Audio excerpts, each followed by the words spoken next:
بہرحال کہہ یہ رہا تھا کہ باپ کو مایوس نہیں ہونا چاہیے. یہاں اس ملک میں بسنے والے جو باشندے ہیں ان سے بھی کہہ رہا ہوں کہ ہمارے ملک میں بسنے والے جو نوجوان ہیں، جو ہمارے اس ملک کے باشندے ہیں، وہ مایوس ہیں، مایوسی کا شکار ہے. وہ یہ سمجھ رہے ہیں کہ اس ملک میں ہمارا کیا ہوگا مستقبل میں، بھوشیہ میں، فیوچر میں ہمارا کیا ہوگا، ہماری اولاد کا کیا ہوگا. نہیں، انہ لا ییأس من روح اللہ الا القوم الکافرون. اللہ کی رحمت سے صرف کافر ہی مایوس ہو سکتا ہے، مومن کبھی مایوس نہیں ہو سکتا ہے. مایوس ہونے کی ضرورت نہیں ہے. صرف کیا کام کرنا ہے آپ کو، اس سے پہلے آپ کو سنایا تھا نا اورنگزیب رحمۃ اللہ علیہ کا قصہ کہ ایک بادشاہ مر گیا تھا، ہندو مہاراجا مر گیا تھا، تو اس کی جگہ پر کسی کو رکھنا تھا. اس کا ایک چھوٹا لڑکا تھا، حضرت حوض پہ وضو فرما رہے تھے، وہ آیا تو اٹھایا اور کہا کہ ڈال تو پانی میں. تو اس لڑکے نے کیا کہا تھا کہ جس کا ہاتھ بادشاہ کے ہاتھ میں ہو اسے ڈوبنے کا کیا ڈر. تو ہم اگر اپنا ہاتھ رب کے ہاتھ میں دے دیں تو ان حالات سے ہمیں کیا ڈر. حالات کیا ہے کیا نہیں، اس سے ہمیں کیا لینا دینا. ارے یہ تو کچھ بھی حالات نہیں. آپ کو اگر حالات سناؤ 1919 کا واقعہ سناؤ کہ جب علماء کو ذبح کر دیا گیا اور ہزاروں کی تعداد میں علماء کو ذبح کر دیا گیا، تو سب مایوس ہو گئے تھے اس ملک میں کہ اب ان انگریزوں کو کوئی نہیں بھگا سکتا. 1919 میں ایک مرد مجاہد حضرت شیخ الہند تو ظاہر بات ہے جیل خانے میں تھے، مالٹا کی جیل میں تھے، لیکن حضرت کے ایک شاگرد حضرت مفتی کفایت اللہ صاحب رحمۃ اللہ علیہ کا نام آپ نے سنا ہوگا، دہلی کے تھے. حضرت اٹھے اور حضرت نے کہا کہ اب دوبارہ جمعیت علماء ہند کا پلیٹ فارم ہم قائم کریں گے اور اسی پلیٹ فارم سے ہم اس ملک سے انگریزوں کو بھگائیں گے. تو آپ کے والد محترم نے یہ کہا تھا کفایت اللہ پاگل ہو گیا ہے، یا انگریزوں کو تو جانتا ہے ان کا سورج کبھی غروب نہیں ہوگا اور تو کھڑے ہو کر ان انگریزوں سے مقابلے کی بات کر رہا ہے. تو حضرت نے یہی آیت پڑھی تھی انہ لا ییأس من روح اللہ الا القوم الکافرون. ابا جان، اللہ کی رحمت سے صرف کافر مایوس ہو سکتا ہے. آپ نے مجھے علم دیا، آپ نے مجھے پڑھایا، ظاہر بات ہے میں تو عالم ہوں اور میں عالم ہو کر اللہ کی رحمت سے مایوس ہوا. ایسا ہو سکتا وہ 1919 کا پہلا پلیٹ فارم تھا، حالانکہ جمعیت تو اس سے پہلے قائم ہوئی تھی، لیکن 1919 کا جو پلیٹ فارم قائم کیا حضرت نے، اور اس کے بعد شیخ الہند جب وہاں سے رہا ہو کر آئے اور شیخ الہند رحمۃ اللہ علیہ نے جو امت کو جھنجھوڑا اور امت کو جو کھڑا کیا، حالانکہ حضرت لیٹے ہوئے تھے جب حضرت کو وہاں لے جایا گیا تھا جمعیت کے پلیٹ فارم پر، اس وقت حضرت اس طاقت میں بھی نہیں تھے کہ حضرت بیٹھ سکے، لیکن حضرت نے سوئے امت کو جگایا تھا. خود سوئے ہوئے تھے لیکن پوری امت کو جگا کر 1920 میں اس دنیا سے تشریف لے گئے تھے. پھر مسلمانوں نے یہ جو کانگریس پارٹی ہے، یہ کانگریس پارٹی کو مسلمانوں نے کھڑا کیا تھا اور یہ کہا تھا کہ چلو ہمارے ساتھ، یہ کیا تم چھلے بن کر تم زندگیاں گزارتے ہو، آؤ اس ملک کو ہم ان کے ہاتھوں سے لیں گے اور ان کے ہاتھوں سے آزاد کریں گے. ابھی ہمارے پاس مستقل تاریخ ہے، اس تاریخ کی طرف میں جانا نہیں چاہتا ہوں. آپ رشیا کو جانتے ہیں، رشیا نے 7 بڑی مسلم ریاستوں کو ہڑپ کر کے رکھا تھا. 7 بڑی مسلم، یہ ازبکستان، قزاقستان یا افغانستان، یہ جتنی بڑی اسلامی ریاستیں ہیں اس کو ہڑپ کر کے رکھا تھا. اور کمیونسٹ حکومت تھی وہاں پر. کیا مطلب؟ وہاں جو نظام چل رہا تھا اس نظام کے تحت اگر کوئی اللہ کا نام لے تو اسے پھانسی دے دی جاتی تھی.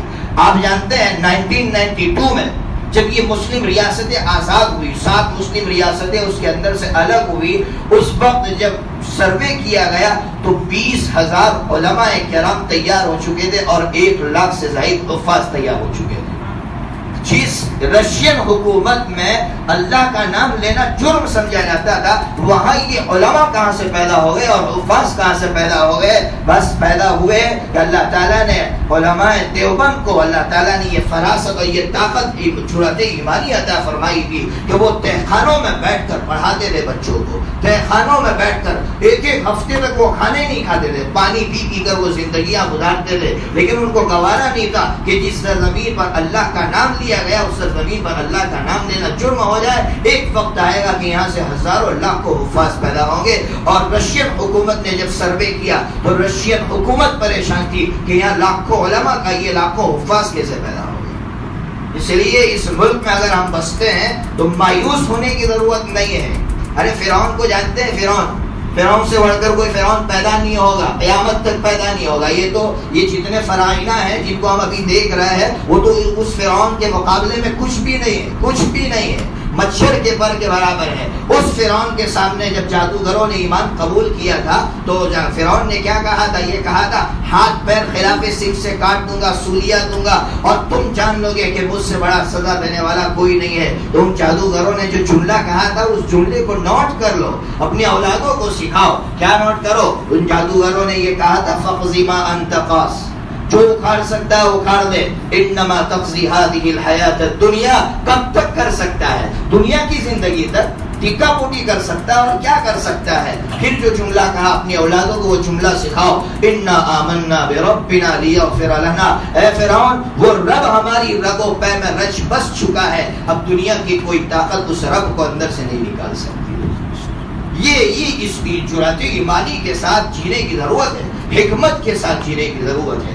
ابھی بات آگے آ رہی ہے کہ یوسف علیہ السلام کے بھائی جب یوسف علیہ السلام کے سامنے آ رہے، یوسف علیہ السلام کے حسن اخلاق کی وجہ سے وہ ان کے قدموں میں آ کر گرے۔ قسم خدا پاک کی کہتا ہوں، اگر ہم اس ملک میں مایوس نہیں ہوں گے اور ہم اپنے اچھے اخلاق کا مظاہرہ کریں گے تو یہ برادران وطن ایک وقت ہوگا کہ ہم تخت شاہی پر بیٹھے ہوں گے اور وہ ہمارے قدموں میں بیٹھے ہوں گے۔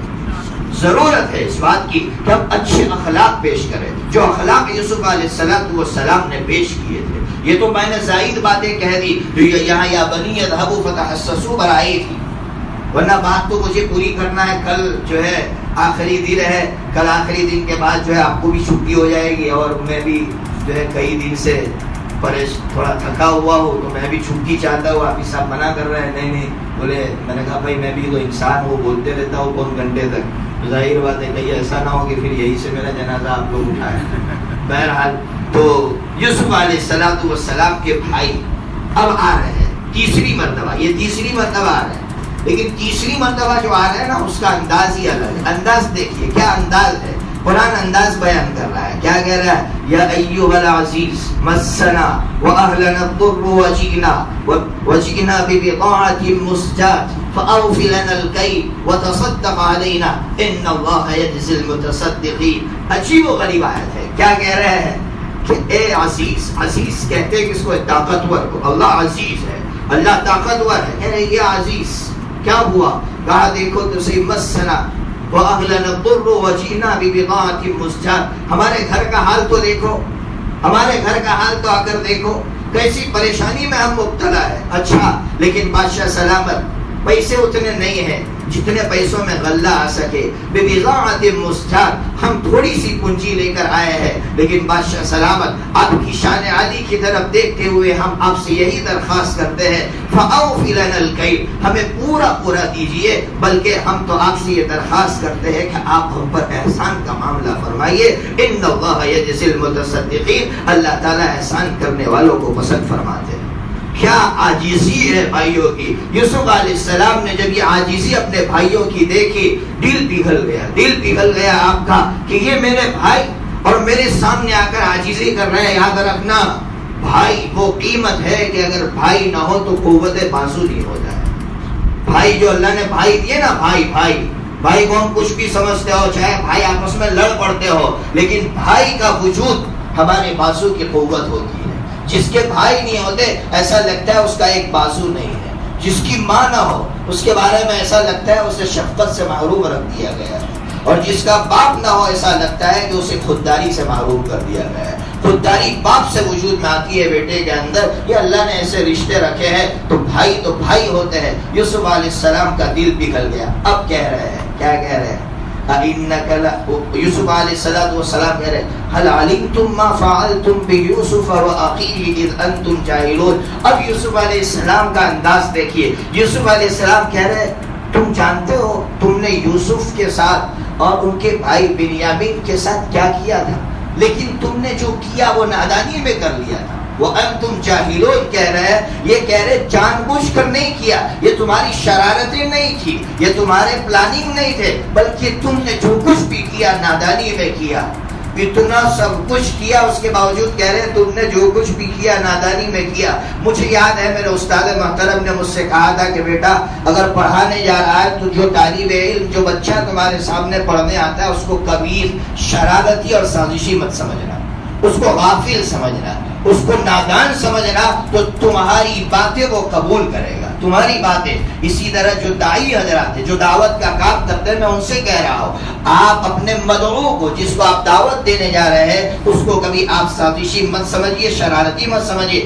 آپ گئے، اس نے آپ کو ستایا، آپ کے دل میں یہ بات آ گئی یہ تو بڑا شرارتی ہے، سازشی ہے، ایسا ہے، فلا ہے، کبھی آپ کی دعوت مؤثر نہیں ہوگی۔ اور اگر آپ نے اپنے دل سے یہ کہہ دیا بیچارہ نادانی میں ایسا کر رہا ہے، تو قسم خدا پاک کی ایک دن وہ آئے گا کہ وہ آپ کی بات قبول کرے گا۔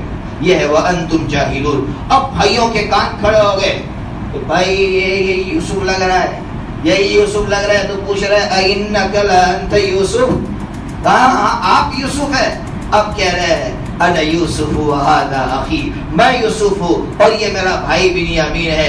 آگے جو جملہ کہا، کیا جملہ کہا؟ انہ من یتقی ویصبر فان اللہ لا یضیع اجر المحسنین۔ مجھ سے بھی کہہ رہے اللہ، یوسف علیہ السلام اپنے بھائیوں سے بھی کہہ رہے ہیں، اے لوگوں تمہارے اندر دو چیزیں ہوگی تو یاد رکھنا اللہ تبارک و تعالیٰ تمہیں کامیاب ہی کامیاب کریں گے۔ نمبر ایک، اللہ کا ڈر اگر تمہارے اندر ہوگا تم کسی جگہ ناکام نہیں ہوں گے۔ دیکھو یوسف علیہ السلام کے اندر اللہ کا ڈر تھا، زلیخا کے ساتھ برا کام آپ نے نہیں کیا اللہ کے ڈر کی وجہ سے۔ نمبر دو، جس کے اندر صبر ہوگا، جمنا ہوگا، حالات اور مصیبتوں پر اپنے آپ کو جو بڑا دل رکھ کر برداشت کرنے کی جس کے اندر صفت ہوگی، ظاہر بات ہے وہ کبھی ناکام نہیں ہو سکتا ہے۔ یہ دو خوبیاں جس کے اندر ہوگی وہ کبھی ناکام نہیں ہو سکتا۔ یہ اپنے بھائیوں سے کہا۔ اب اپنے بھائیوں سے جو جملہ کہہ رہے ہیں، کیا کہہ رہے ہیں؟ اچھا ایک کام کیجیے، اب تم جب واپس جا رہے ہو، میں تو اپنے والد کی خدمت میں نہیں جا سکتا کیونکہ حکومت سنبھال رہا ہو، اور جب حکومت سنبھال رہا ہو اگر وہاں چلا گیا تو پھر حکومت کون سنبھالے گا؟ اس لیے میرا کرتا لے کر جاؤ، نشانی کے طور پر میرا کرتا لے کر جاؤ، میرے والد کے قدموں میں ڈال دینا۔ میرے والد کی بینائی چلی گئی ہے، 40 سال تک رونے کی وجہ سے اب میرے والد کے اندر دیکھنے کی طاقت نہیں رہی ہے، یہ کرتا دے دینا میرے والد کو، میرے والد کی بینائی لوٹ آئے گی۔ اب یہاں پر دیکھیے، جب بھائی کرتا لے کر نکلے نا یہاں سے، مصر سے، ایجپٹ سے، تو یعقوب علیہ السلام شام میں بیٹھے ہوئے ہیں۔ یعقوب علیہ السلام کہہ رہے انی لاجد ریح یوسف، ارے مجھے یوسف کی خوشبو آ رہی ہے، مجھے یوسف کی خوشبو آ رہی ہے۔ بیٹھے ہوئے ملک شام میں اور کہہ رہے مجھے یوسف کی خوشبو آ رہی ہے۔ یہاں نقطہ سمجھو، عقیدہ سمجھو، عقیدہ سمجھا رہا ہو۔ عقیدہ یہ ہے کہ یوسف علیہ السلام ملک شام میں جب کنویں میں ڈال دیے گئے تو باپ کو کچھ نہیں معلوم ہے کہ میرا بیٹا کہاں ہے، لیکن یہاں ملک مصر میں ہے تو یعقوب علیہ السلام کو پتہ چل جاتا ہے کہ میرا بیٹا مصر میں ہے، بیٹے کی خوشبو یہاں محسوس ہو رہی ہے، لیکن بیٹا ملک شام ہی میں، کنعان میں، جس کا ابھی نام فلسطین ہے، اس فلسطین میں کنویں میں ڈال دیے گئے، لیکن باپ کو کچھ معلوم نہیں ہے۔ یہاں سے ایک عقیدہ سمجھو، جب تک اللہ نبی کو نہ بتلائے اس وقت تک نبی کو بھی کچھ نہیں معلوم ہو سکتا ہے۔ جن مسلمانوں کا یہ عقیدہ ہے نا کہ نبی عالم الغیب ہوتے ہیں، نبی اللہ کے بتلائے بغیر سب کچھ جانتے ہیں، ارے میرے بھائیو تھوڑا تو سوچو، میرے آقا صلی اللہ تعالی علیہ وسلم کو اللہ نے بتلایا تو آقا نے غیب کی ساری باتیں بتلائی، لیکن اللہ نے نہیں بتلایا کہ عائشہ پر جب زنا کا، عائشہ صدیقہ رضی اللہ عنہ پر جب زنا کا الزام لگا تو آقا کو کچھ نہیں معلوم ہے کہ حقیقت کیا ہے۔ آقا پریشان ہے، گھر میں زوجہ مطہرہ پر، پاکیزہ بیوی پر زنا کا الزام لگ رہا ہے، آقا کو کچھ بھی نہیں معلوم ہے۔ اگر آقا اپنے ہی اعتبار سے سب کچھ جاننے والے تھے تو پھر بتلاؤ تو صحیح، میرے آقا کو کیوں نہیں معلوم کہ میری بیوی پر جو الزام لگ رہا ہے وہ الزام ہے یا پھر جو ہے اسے یہ حقیقت ہے، کیا ہے؟ آپ اندازہ لگائیے یہ عقیدہ۔ اس لیے علماء کرام نے فرمایا کہ نبی کو عالم الغیب مت کہو، نبی کو منبئ الغیب کہو۔ منبئ الغیب، میم نون با الف، منبئ الغیب۔ منبئ الغیب کہتے ہیں غیب کی خبر دینے والے کو، غیب کی خبر دینے والے، تو نبی غیب کی خبر دینے والے ہیں۔ بہرحال میں نے یہاں آپ کو یہ بتلایا کہ یعقوب علیہ السلام کے پاس اب کرتا لے کر جا رہے ہیں۔ یعقوب علیہ السلام کے پاس جب کرتا لے کر آیا، یعقوب علیہ السلام کی بینائی لوٹ آئی۔ اب یہاں پر بھی ایک عجیب نقطہ مفسرین نے لکھا ہے، عجیب نقطہ لکھا ہے کہ جب کوئی بندہ اس کے غم کے سبب پر نظر اللہ کی طرف کرتا ہے تو اللہ اسی سبب کو خوشی کا سبب بنا دیتا ہے۔ میرے جملوں کو نوٹ کیجئے، مثال سے سمجھیے، یہی کرتا یوسف علیہ السلام کا پہلے بھائی لے کر آئے تھے، وہی کرتا غم کا سبب بنا تھا، اور یعقوب علیہ السلام پوری زندگی روتے رہے، لیکن روئے کس سے؟ اللہ سے معاملہ کیا، امت مخلوق کے سامنے نہیں روئے۔ تو اللہ تبارک و تعالیٰ نے اللہ کا جب شکریہ ادا کیا اور اللہ کے سامنے روتے رہے کہ تیری طرف سے جو حالات ہے اس پر میں راضی ہوں، تو اللہ نے اسی کرتے کو خوشی کا سبب بنایا۔ علماء نے لکھا اگر اس کا الٹا ہو جائے، کیا مطلب؟ اگر اللہ نے نعمت دی، اللہ نے خوشی کی کوئی چیز دی، اگر انسان اس پر اترایا تو اللہ تعالیٰ اسی خوشی کے سبب کو غم کا سبب بنا دیتے ہیں۔ یہ اللہ کی قدرت ہے۔ مثال سے سمجھیے، فرعون جب کھڑا تھا نا تو فرعون نے اپنے درباریوں سے یہ کہا، موسیٰ علیہ السلام بھی وہاں تھے، اور یہ کہا الیس ملک مصر الیس لی ملک مصر وہذہ الانہار تجری من تحتی، ارے یہ کیا بات کر رہا ہے، میں رب ہوں، میرے حکم سے یہ پانی چل رہا ہے۔ کیا کہہ رہا ہے؟ یہ پانی جو چل رہا ہے یہ میرے حکم سے چل رہا ہے۔ حالانکہ پانی اللہ کی دی ہوئی نعمت تھی، لیکن اس نعمت کو اپنی طرف منسوخ کر رہا ہے، نظر اللہ پر نہیں ہے۔ تو میرے اللہ نے کہا اچھا، جو تیری اطراحت کا سبب بنا تھا، آج دیکھ میں اسی کو تیری ہلاکت کا سبب بناتا ہوں۔ اللہ نے اس فرعون کو غرق کیا، پانی میں ڈبویا۔ اللہ اسے زمین میں دھسا سکتے تھے، اللہ آسمان سے کنکر برسا سکتے تھے، لیکن میرے رب نے اسے پانی میں غرق کر کے ہمیں سبق دیا کہ اگر میری نعمتوں کو اچھی طرح استعمال نہیں کرو گے تو میں اس کی نعمت کے سبب کو غم کا سبب بنا دوں۔ تو یہ اللہ تبارک و تعالیٰ کی طرف سے ہمیں اسباب مل رہے ہیں۔ اس پر بہت ساری باتیں کی جا سکتی ہے کہ اللہ تبارک و تعالیٰ نے ہم پر کیا کیا نعمتیں مسلط فرم، اللہ تعالیٰ نے ہمیں نعمتیں عطا فرمائی، لیکن ہم ان نعمتوں کا شکریہ، زکوٰۃ کے تعلق سے ایک بات سنو۔ اللہ نے مال دیا ہے، ہم لوگ زکوٰۃ بھی نکالتے، لیکن کیسی کٹ مارتے میں آپ کو سناؤں۔ اب کٹنگ والی بات میں سناؤں۔ میں ایک جگہ بیٹھا ہوا تھا، میرے دوست کی یار ایک سفیر آئے، انہوں نے کہا رسید لکھوائی، تو رسید لکھوائی تو بیچارے سفیروں کی عادت ہوتی ہے، لجاجت کرتے ہیں، اللہ کے لیے کرتے ہیں، اپنی ذات کے لیے تو کرتے نہیں ہیں، اللہ کے لیے کرتے ہیں۔ تو انہوں نے کہا بھائی آپ 2000 لکھوا رہے، برسوں سے تھوڑا زیادہ لکھوائیے۔ تو انہوں نے کہا کہ نہیں، میں ان کی دکان پر بیٹھا ہوا تھا، میرے دوست تھے، ان کا مطلب ہے وہ جو ہے حکیم ہے، تو انہوں نے کہا کہ نہیں ابھی تھوڑا کاروبار ٹھپ پڑا ہوا ہے۔ میں وہاں بیٹھا ہوا تھا، دوستی یاری تھی، میں نے کہا بھائی ابھی آپ مجھے لے گئے تھے ہوٹل میں کھانے کے لیے، ہم 2-3 ساتھ میں گئے تھے، 6000 کا بل بنا، اس وقت آپ کا کاروبار ٹھپ نہیں پڑا تھا، کیسی کٹ مارتے ہو تم لوگ زکوٰۃ کے لیے؟ میں نے کہا لکھواؤ، زیادہ لکھواؤ۔ نوٹ بندی کا اثر چندے پر پڑ رہا ہے لیکن اپنی لائف پر نہیں پڑ رہا ہے۔ نوٹ بندی کا اثر چندے پر پڑ رہا تھا لیکن نوٹ بندی کا اثر اپنی خواہشات پر نہیں پڑ رہا تھا کہ میری خواہشات کو میں کچھ کم کر دوں۔ میں ہمیشہ کہا کرتا ہوں جو مجھ سے نوٹ بندی کا کبھی بھی شکوہ کرتا ہے تو میں اس سے کہتا ہوں ایک وقت بھوکا رہا تھا تو نوٹ بندی کا شکوہ مجھ سے کر رہا ہے۔ ہمارے یہاں ایک جگہ 18 لاکھ روپیے پھینک دیے گئے نوٹ بندی کے زمانے میں، ایک مصرف کے لیے وہ آئے تھے تو انہوں نے مجھ سے کہا کہ کیا کیا جائے، نوٹ بندی تھی تو اب اس کو استعمال کیسے کر سکتے تھے؟ میں نے کہا ایک وقت بھوکا رہے تھے کیا نوٹ بندی میں، اور اس طرح کے تم شکوے کر رہے ہو، عذر لنگ پیش کر رہے ہو،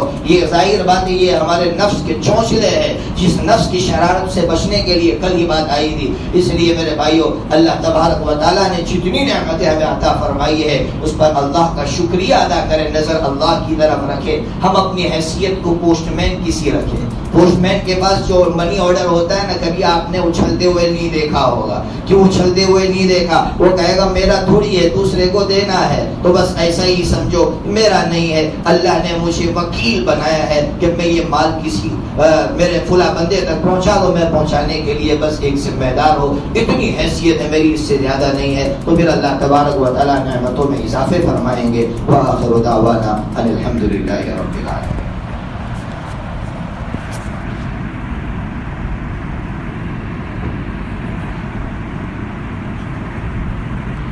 بسم اللہ الرحمن الرحیم۔ مسئلہ، اگر کسی شخص کے پاس تھوڑا سا سونا ہے اور اس کے ساتھ اس کے پاس پیسے بھی ہیں، تو اب دیکھنا یہ ہے کہ دونوں کا ٹوٹل لگانے کے بعد 612 گرام 360 ملی گرام چاندی آ جاتی ہے۔ اگر آ جاتی ہے تو اس پر بھی زکوٰۃ فرض ہوگی۔ عام طور پر لوگ یہ سمجھتے ہیں کہ جب تک 87 گرام 7.5 تولہ سونا نہ ہو اس وقت تک زکوٰۃ فرض نہیں ہوتی، یہ سوچ غلط ہے۔ اگر سونے کے ساتھ آپ کے پاس پیسے ہیں تو پھر اب وہ سونا نہیں ہے، سونے کی جو ویلیو ہے وہ پکڑی جائے گی۔ مثال کے طور پر آپ کے پاس آدھا تولہ سونا ہے، ظاہر بات ہے اس کی قیمت تقریباً 15,000 ہے، آدھا تولہ کی 22 کیرٹ کا جو سونا ہے 15,000 اس کی قیمت ہے، اور آپ کے پاس 10,000 روپیہ آپ کی بیوی کے پاس سونا ہے، بیوی کی ملکیت کا ہے، اس کے پاس 10,000 روپیہ رکھے ہوئے ہیں، ٹوٹل 25,000 روپیہ ہو جاتے ہیں۔ باہر قیمت 26,000 لکھی ہے، لیکن شاید اگر آپ قیمت نکلوائیں گے تو قیمت جو ہے چاندی کی یا تو 40,000 روپیہ کلو ملتی ہے یا 38,000 روپیہ کلو ہے، اس کے حساب سے 612 گرام 360 ملی گرام کی آپ قیمت لگائیے، جو تقریباً 25, 26, 24 کے قریب آپ کو ملے گی۔ تو آپ کے پاس اگر اتنے پیسے ہیں تو اتنے میں یہ 612 گرام 360 ملی گرام چاندی آ جاتا ہے، تو زکوٰۃ فرض ہے۔ لیکن بہت سے لوگ اس سلسلے میں غفلت کا شکار ہے، وہ یہ سمجھتے ہیں کہ ہمارے پاس تو آدھا تولہ سونا ہے، 1 تولہ سونا ہے، بیوی کے پاس صرف 50 روپیے، صرف 50 روپیے، وہ ہو گئی صاحب نصاب، اب 1 سال کے بعد ایک مرتبہ ہو گئی اور عیدی کے موقع پر ہو جائے گی۔ عید کا موقع آتا ہے تو عید کے موقع پر اس کو کوئی بھی عیدی دیتا ہے، تو سونا تو ہے ہی، اب عیدی آئی، دونوں چیزیں جمع ہو گئی، وہ صاحب نصاب بن گئی۔ اب چاہے اس سال اس کو نہیں نکالنا ہے، آئندہ سال اب اس کو یہ دیکھنا ہے کہ میرے پاس کتنا سونا ہے، کتنی رقم ہے۔ اگر آئندہ سال اس کے پاس 50 روپئے بھی رکھے ہوئے ہیں تو اب ٹوٹل ملانے کے بعد اگر وہ اس تک پہنچ جاتی ہے تو اسے جو ہے زکوٰۃ نکالنی ہوگی۔ زکوٰۃ ادا کرتے وقت یا مال الگ کرتے وقت زکوٰۃ کی نیت ضروری ہے۔ نیت دل سے ہو کہ زکوٰۃ نکال رہا ہوں، بغیر نیت کی زکوٰۃ ادا نہیں ہوگی۔ کیا مطلب؟ آپ کے گھر میں پیسے رکھے ہوئے تھے کباڑ میں، آپ نے جو ہے تھوڑے پیسے الگ کیے کہ یہ زکوٰۃ کے پیسے ہو گئی بات، اب ادا کرتے وقت آپ کوئی نیت نہیں کر رہے، پھر بھی آپ کی زکوٰۃ ادا ہو جائے گی، ایک شکل تھی۔ اور دوسری شکل یہ کہ آپ نے الگ ہی نہیں کی ہے، آپ جب ادا کر رہے ہیں اس وقت اب نیت ضروری ہوگی۔ اب اگر اس وقت زکوٰۃ کی نیت نہیں ہے تو زکوٰۃ ادا نہیں ہوگی۔ اسی طرح زکوٰۃ نکالنے کی ترتیب کل ہی بتلائی کہ ایک تاریخ آپ کو فکس کرنا ہے، اس تاریخ سے آگے پیچھے آپ کو نہیں ہونا ہے، اس کا فائدہ میں نے آپ کو بتلایا۔ تو اس تاریخ کے بعد آپ کے پاس ایک بڑی خطیر رقم بھی آ جائے تو آپ کو اس کی زکوٰۃ نہیں نکالنا ہے، اور اس سے پہلے اگر آپ کے پاس رقم آ جاتی ہے تو آپ کو اس کی زکوٰۃ نکالنا ہے۔ اسی طرح جو ہے ایک مسئلہ ایک اہم یہ ہے کہ ہمارے یہاں کسی کو مثال کے طور پر میں نے قرضہ دیا ہمارے قاری صاحب کو 10,000 روپئے، اب کچھ دنوں کے بعد میرے دل میں بات یہ آئی کہ مجھے زکوٰۃ کو نکالنی ہے، تو میں قاری صاحب سے فون پر یہ کہہ دوں کہ قاری صاحب وہ رقم رکھ لو، مجھے مت دینا، اور میں نیت کر رہا ہوں زکوٰۃ کی، تو زکوٰۃ ادا نہیں ہوگی۔ اس لیے کہ زکوٰۃ کے لیے ضروری ہے قبضہ دینا مستقل زکوٰۃ کی نیت سے۔ آپ نے جب ان کو پہلی مرتبہ پیسے دیے تھے تو قرض کی نیت سے دیے تھے، زکوٰۃ کی نیت سے دیے، اس لیے اس کی شکل یہ ہوگی کہ وہ 10,000 روپئے آپ کے قبضے میں دے، پھر آپ ان کو واپس کرتے کہ لیجئے مجھے نہیں چاہیے۔ کہنا ضروری نہیں ہے کہ یہ زکوٰۃ دے رہا ہے، ضروری نہیں ہے زکوٰۃ کا جملہ بول رہا ہے، لیکن آپ یہ کہہ رہے یہ رکھ لیجئے، کوئی بات نہیں ہے، میں نے آپ کو واپس کر دیا، آپ کی زکوٰۃ ادا ہو جائے گی۔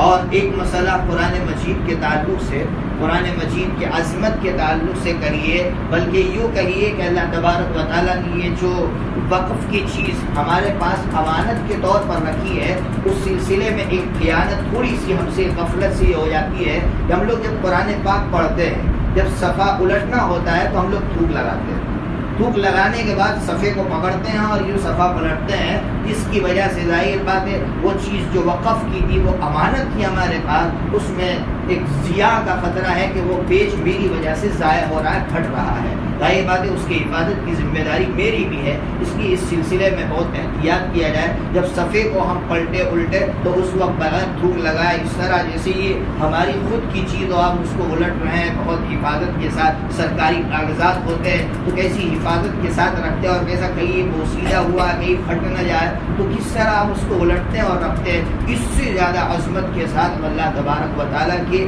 اس کلام کے پیج کو الٹیں۔ اور دوسری بات تراویح کے تعلق سے سن لیجیے کہ زندگی میں کبھی یہ گناہ مت کرنا۔ کون سا گناہ؟ کہ اللہ کا کلام پڑھا جا رہا اور اب شور کرنا، یہ گناہ زندگی میں کبھی مت کرنا، میں آپ کو صاف کہہ رہا ہوں۔ کیوں؟ اس لیے کہ 24ویں پارے میں آپ 24واں پارہ اٹھائیے، 24ویں پارے میں اللہ تعالیٰ نے کہا ہے کہ بہت سے لوگ ایسے ہیں جو قرآن کی آواز کو دبانا چاہتے ہیں اور اس کو مٹانا چاہتے ہیں، تو اللہ تبارک و تعالیٰ نے مفسرین ان میں ایک بات یہ بھی لکھی ہے کہ قرآن پاک کی تلاوت ہو رہی ہے، حافظ صاحب قرآن پڑھ رہے ہیں اور ہم لوگ مسجد میں آ کر شور کر رہے ہیں اس وقت، تو اللہ تعالیٰ نے فرمایا ہے کہ ایسے لوگوں سے کہہ دو کہ یہ میرے دشمن ہیں، ذالک جزاء اعداء اللہ النار، یہ میرے دشمن ہے، اور ان سے کہہ دو تمہاری سزا صرف جہنم ہی جہنم ہے، اس کے سوا کوئی سزا نہیں ہو سکتی ہے۔ اللہ کے کلام کی عظمت کو سمجھو کہ میرا اللہ کا کلام پڑھا جا رہا اور میں شور کروں، ظاہر بات ہے اس سے بڑا کوئی گناہ نہیں ہو سکتا، اس لیے جہاں اللہ کا کلام پڑھا جا رہا ہو، اذان ہو رہی ہو، اس وقت ہم بالکل خاموشی کے ساتھ بیٹھے رہے۔ اللہ تبارک و تعالیٰ اپنی عظمت ہمیں عطا فرمایا اور ہمارے سینوں میں ٹوٹ ٹوٹ کر داخل فرمایا۔